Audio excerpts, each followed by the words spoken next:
Welcome back to the podcast Muslim Glory. My name is Raisa Ghazi, and today I'm going to talk about Muslims in Germany. I talked about it last week as well, part one. This is part two. And basically last time we talked about, what the Muslim sources like Ibn Fadlan have told us about meeting with the Germanic people, who are also the Vikings, by the way. But also we talked about the religion of the Germans and the Germanic people in general and how they worship a lot of the war gods still. And they're doing a lot of celebrations still to honor the war gods. And we also talked about, the anti-Muslim government that's operating right now and how they're treating Muslims over there. And some of the conclusions I drew myself from, reading more about what's going on over there. Okay. And so today I want to talk a little bit more about, the policies of the Germans before World War I. I want to talk about World War II. And I also want to talk about Germany in Syria, because I think last week or 2 weeks ago, the Minister of Foreign Affairs, what is her name again? She actually went to Syria and there was a huge scandal again. Her name is Annalena Baerbock, and she's basically German's Minister of Foreign Affairs, and she caused a little bit of an issue which reached the headlines internationally. Okay, let's start with how Germany has tried to mobilize, I would say, Muslims before World War I, to get on the good side of Muslims in the world, and so they could possibly make use of them during their wars. Okay, and so this was called Islampolitik, and this started around the year 1889, where their emperor, I think his name was the German Emperor William II. He actually started this tour where he also visited the Muslim world. He visited the grave of Salahuddin, and he, tried to announce that the Muslims had a friend in the Germans, and that they would always be each other's friends and protectors. And I thought that was really funny because, if you know anything about the Germans, is that they're very calculated, and all of these European powers really are, they don't really like Muslims, but I thought it was funny that they actually made this attempt to appear like they were the friends of Muslims. And so I think what they really wanted, what the Germans were hoping for, is this Pan-Islamism, that all Muslims would feel connected to each other as one people and fight in the name of, I think it's called Dar al-Islam, which is the Muslim lands. I actually didn't know this term. Basically Muslim lands, so that we as one ummah come together to fight for the Muslim lands. That's what the Germans wanted, because they could then, they thought, use the Muslims against their enemies if the Muslims would feel like, the Germans are our friends. Basically, that didn't really happen. Okay, I am very curious to know why that didn't happen. But what did happen is that Muslims started to attach more value to their nationality rather than their religion. So they became more nationalistic and less identified with their identity as a Muslim. And this did not turn out the way that the Germans wanted to, because they obviously had something else in their mind that would work out well for them in the war. And I read about this. It was a senior researcher at the Arnold Bergstrasser Institute for Social Cultural Research at the University of Freiburg. He actually wrote about this, and he made this whole analysis of how the Germans tried to use the Muslims against their enemy before World War I. They were already trying to, share the propaganda campaigning there. And then during World War I, they actually thought that this was going to happen, but it didn't happen. Okay. So what happened during World War I then? Well, there is this project that I thought was really interesting, and I read about it at, on the website of Al Jazeera. And there was this specific thing that I really thought was weird. The Germans actually started taking prisoners of war, who were Muslim, and they took these prisoners of war and put them in camps in Germany. And there's a very famous camp, where all of these Muslims were told to basically practice Islam. They were being accommodated by getting a mosque, getting access to, materials that would help them learn more about Islam. They were getting Friday sermons. And the idea behind that basically was that these prisoners of war would be kind of like brainwashed into wanting to fight for Germany against the enemies of Germany. What happened is that in this camp where all these Muslims were like freely practicing Islam actually did not at all feel the need to like violently go against any type of like European power, which is not what the Germans envisioned.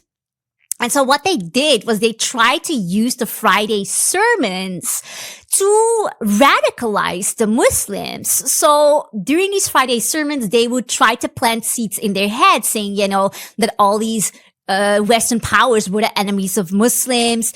And also they would get papers called jihad. They would actually give papers to the Muslim prisoners of war named jihad to kind of like, they thought they would spark like this idea that they were like, oh, we're going to jihad. We're going to kill all these Westerners for our, like, I don't know, our friend Germany. I think that was the idea.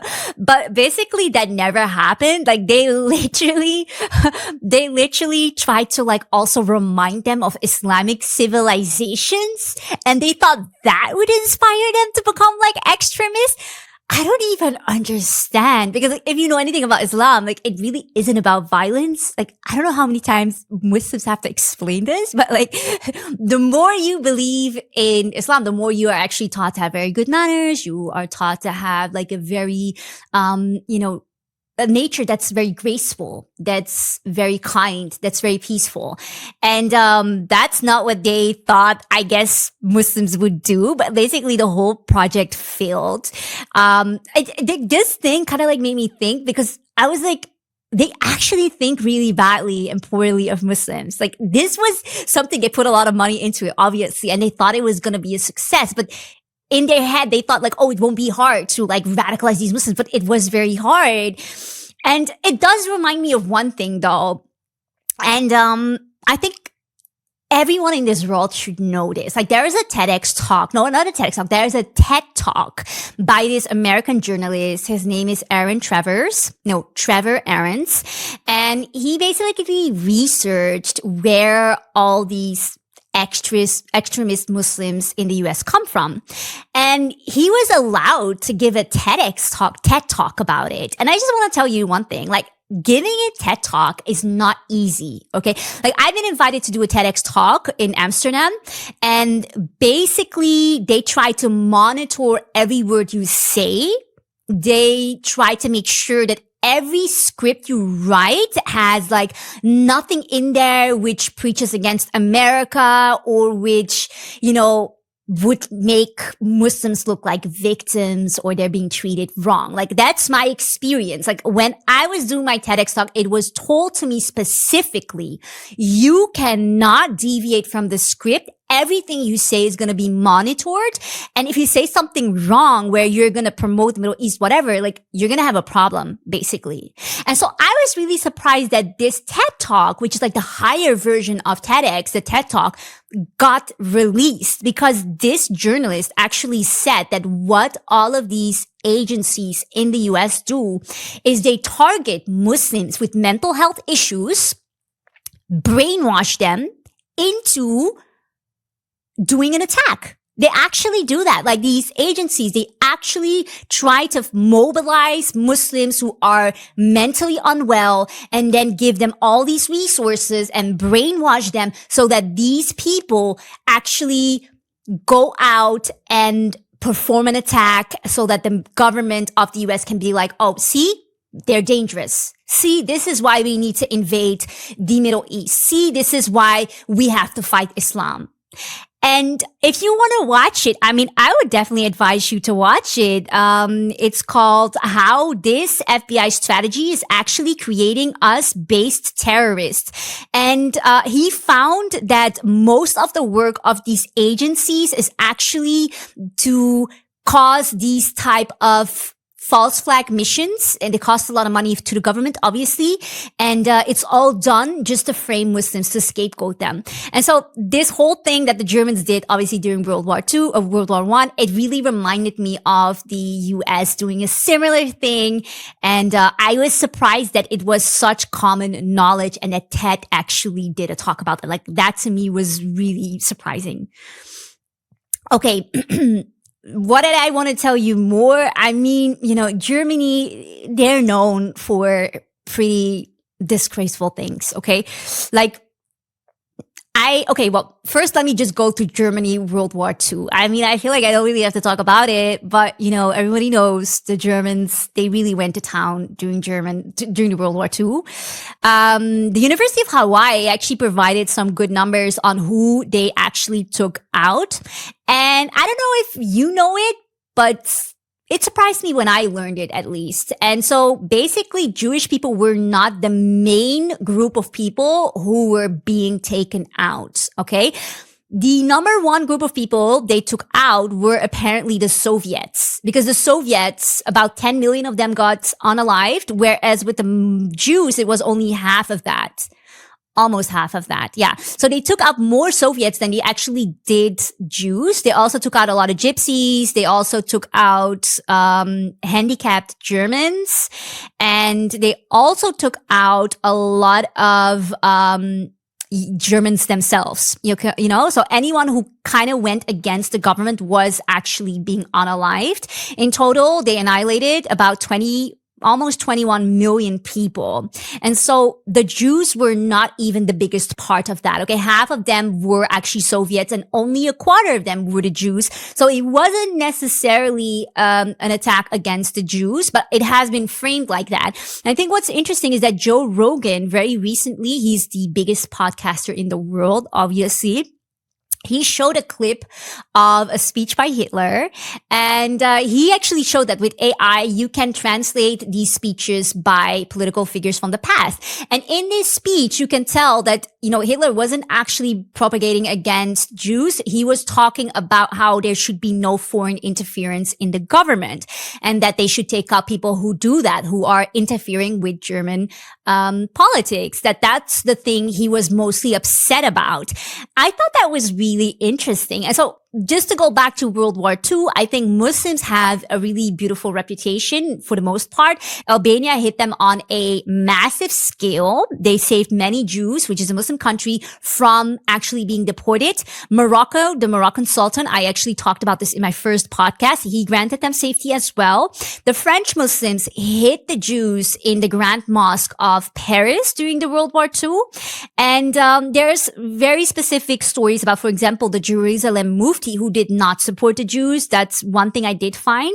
But Muslims were not being opportunist in this war. And you could see there was not really the scapegoating politics I like to talk about a lot. They could have obviously taken the moment and be like, okay, this world power who is now the Nazi regime is against the Jews. We can take a moment to, purify the world from Jews. They didn't do that. And what's really interesting, however, is that I thought this was really, I didn't even sometimes I read and learn things and I don't even know who to go to talk about this. But basically, Hitler liked Muslims. He liked Muslims because he was basically kind of against Christianity because according to him, there was a lot of paganism in Christianity. Okay. So he was like, that's not true. And he felt like Muslims or like Islam was like like the Muslim, I don't know. He wasn't against the Muslims. That was something I was just like, I was a bit surprised by it. Because obviously I grew up with the idea that he was against religion or like that he had like this bias against maybe just like traditional people. I didn't know where people who are brown, but that was probably not a thing. I don't know. I'm not sure. Like, I don't understand it completely, but they quoted the Muslim world. Like the Nazis actually quoted the Muslim world. Like I found like an article, like a German article actually, DW it's called. And there it was like written very clearly. And I don't understand, but it is what it is. Like I don't know what to say about that. Anyways, one thing that I think is really important to know, like we already went back to like the religion of the Germans, how it was very much centered around war. And, there's other types of like massacres they performed, which really did illustrate this though. Like it wasn't just World War II. Another genocide they were involved with was the one in Namibia, where they also carried out many atrocities. This was called the first genocide of the 20th century. And a lot of people like to talk about how Hitler is like a terrible person, but like, how is it possible that even before Hitler was going to town with Jews, I mean, Germans were doing that already because they were doing it in African countries, one of them being Namibia. And one thing that's really like weird is that Namibia specifically was also a victim to like this white superiority idea that the Germans had.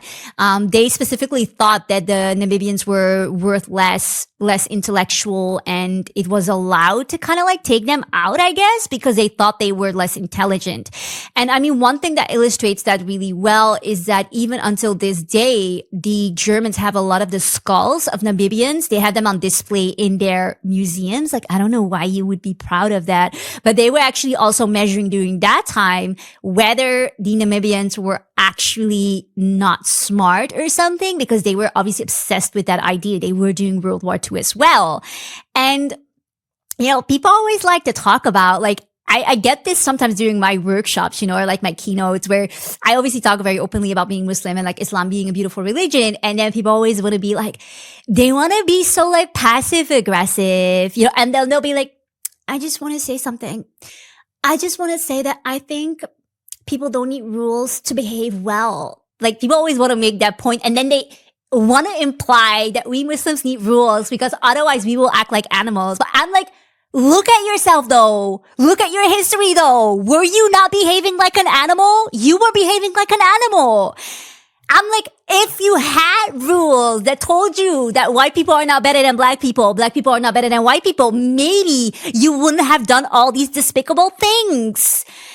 I get so tired, you know, and then I have to like always sit there because like obviously I'm like in an official function. I have to be like, thank you so much for sharing.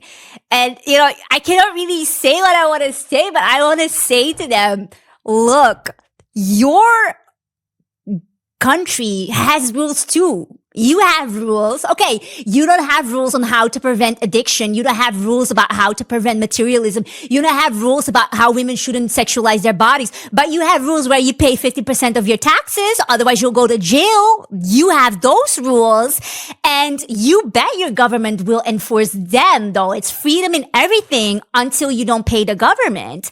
And so that's something that it's just like, I'm always like, oh, I wish I could say, but I cannot say these things. But anyways, I'm thinking it. And so I can say it now. This is it. Okay.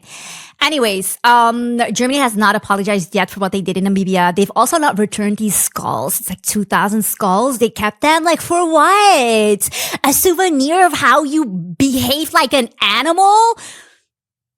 I don't understand. Like, I don't understand these people. Anyways. Okay, I have a little bit of time left. I'm really on schedule today. Just like, since I have a little bit of time, I just want to tell you, like, today I was like rushing like crazy. I literally woke up. I had to do my work. It's a Saturday, by the way. I had to do my work. I quickly had to go for a run, 5K. After I ran 5K, I had like literally 5 minutes to sit down. I had 5 minutes to sit down before I had to get ready to get dressed, to come to the studio and now do this. And like, I feel so tired, to be honest. Like, I'm literally drained. But alhamdulillah, I do feel like, you know, I think it's a big honor to be a strong believer. Like, this is something I talk about a lot, but to be a strong believer is a huge, it's like a privilege, an honor. And I think, you know, as a Muslim, we really do have to work hard, not just to gain knowledge, not just to do the right things, but also to keep our body fit. So alhamdulillah, it's good, you know, it's good, but I also just want to sleep a little bit. I just want to like rest my head. If I could. But okay, after this, I'm just gonna go to the mall. I'm gonna have like good food, because also before I go to the studio, I always have to be on a diet because I don't want my face to be like chubby when I'm in the studio. So then I go like on a sugar diet. I try to eat super healthy. Like, I eat gluten-free because I actually have a gluten intolerance. And then when I go to the studio afterwards, I know I'm gonna eat everything. Okay, anyways, I don't want to talk about that. because actually I don't want to be insensitive to like my viewers who don't have food, obviously from Gaza, and I love them very much. I'm sorry. I try always to be like a bit considerate of that. I'm sorry. Yeah, so we will not talk about that. Okay, anyways, we will talk about Germany in Syria. Okay. I don't know if you follow the news, but basically the Minister of Foreign Affairs, I think her name is Annalena from Germany, she went to Syria to meet with Jolani, the new Syrian leader. And I saw the news. I misunderstood the news. I'm not going to lie. I thought initially that they shook hands, that he saw the Minister of Foreign Affairs of Germany, who is a woman, and that he shook her hand. And I was like disappointed. I was like, I thought you were like a practicing Muslim man. I thought, why are you being a sellout? But it actually was the opposite. He didn't shake her hand, and that became a scandal, obviously in Germany and worldwide, because I think I read like articles on BBC, whatever.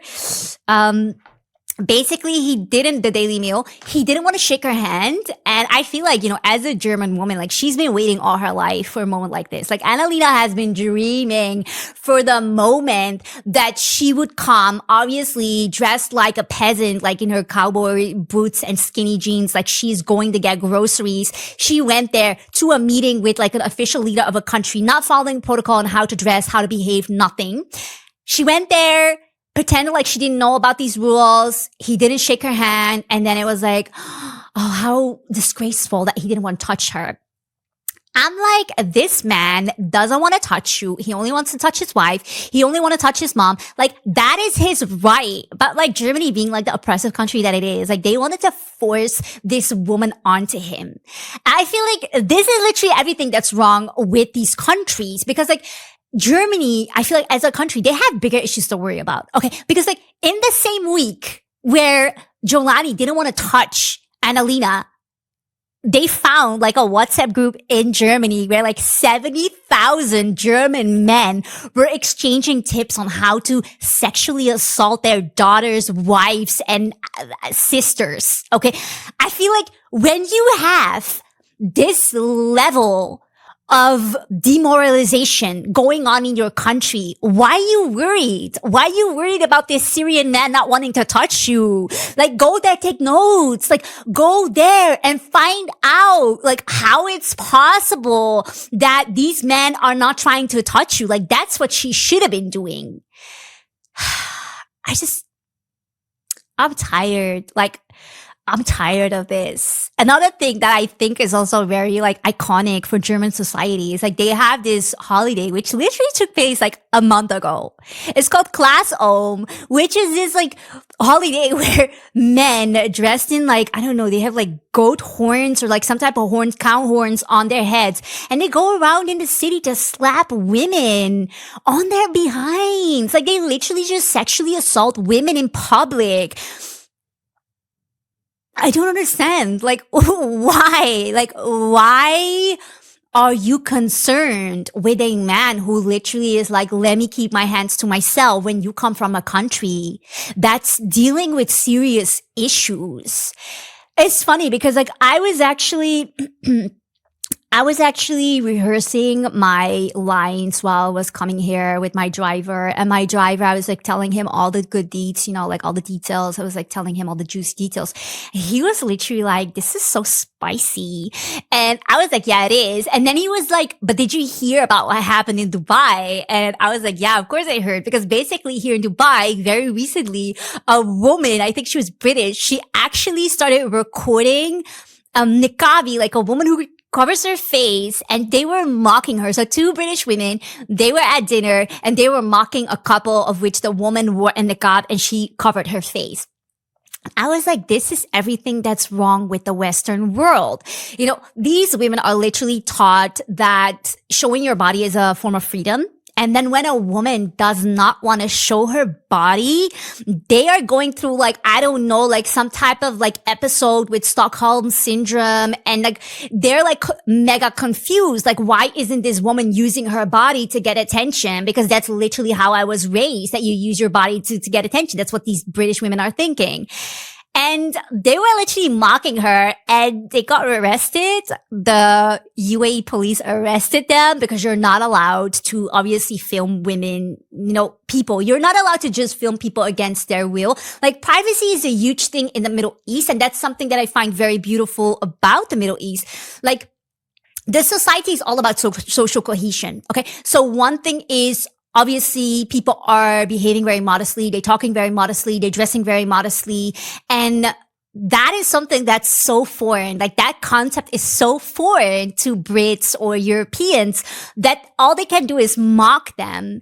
And I think like as a woman, like to mock another woman is already something that I'm like, yo, you could have been about your, like, I don't know, you're about feminism, right? You're about women empowerment. Like why you then not being a feminist when it comes to women who don't want to show their body? Why you only being a feminist when it comes to your own women? Like it doesn't really show true feminism to me. But okay, you have to go back to like the origins of feminism to also understand that it was never about protecting all women. It was about putting women in the workplace, getting money from their taxes, making sure they also kind of destroy that part of a society and, basically destroy the family unit. And when you look at the behavior of women like that, they are actually a great illustration of that because they've completely been brainwashed to think that, you have to show your body to get respect. And if a woman doesn't show her body, she doesn't get respect, not even from these women. I just want to say, as a Muslim woman, having privacy is like the biggest, I would say it's the biggest freedom in the world. And like to wear niqab, I literally know like all my friends, if they could, they would wear niqab because like to just navigate the world without anyone seeing you, like that is true freedom.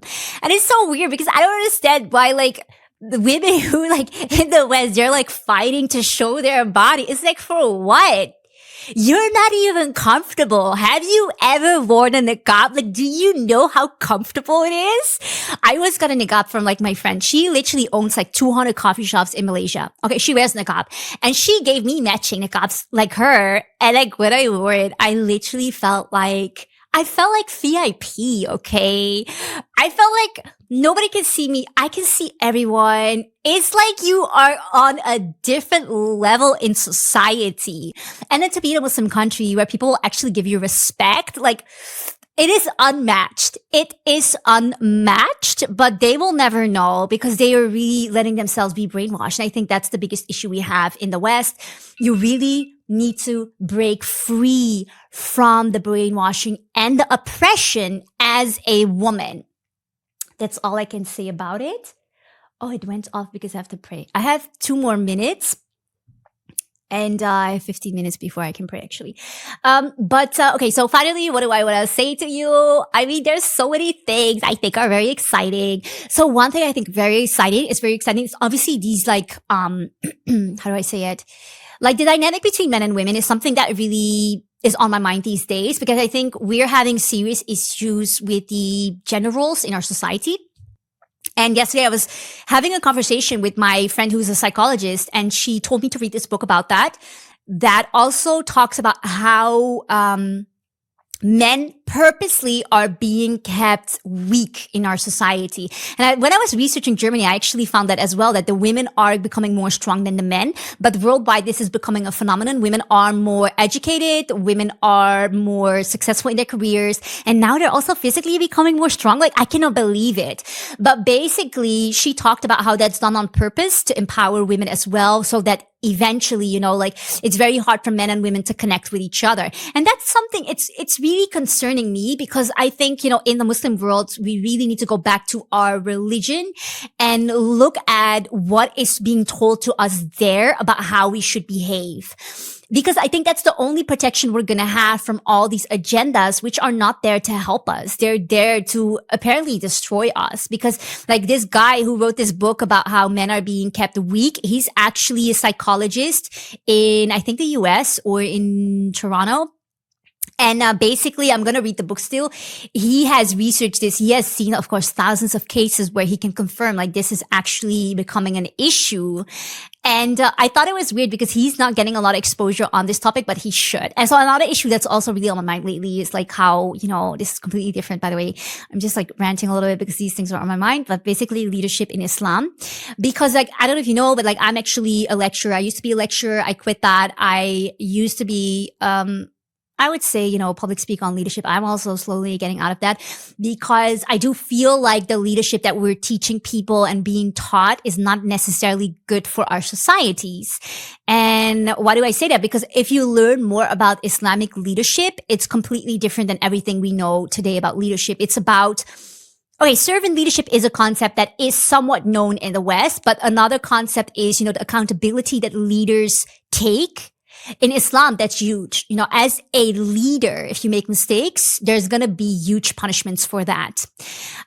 It's about how to lead people, be a good example, and be the first one to kind of give up your money if your country is not functioning well, rather than what we see nowadays, where a lot of these countries, they have leaders who are mega rich, but the people are suffering.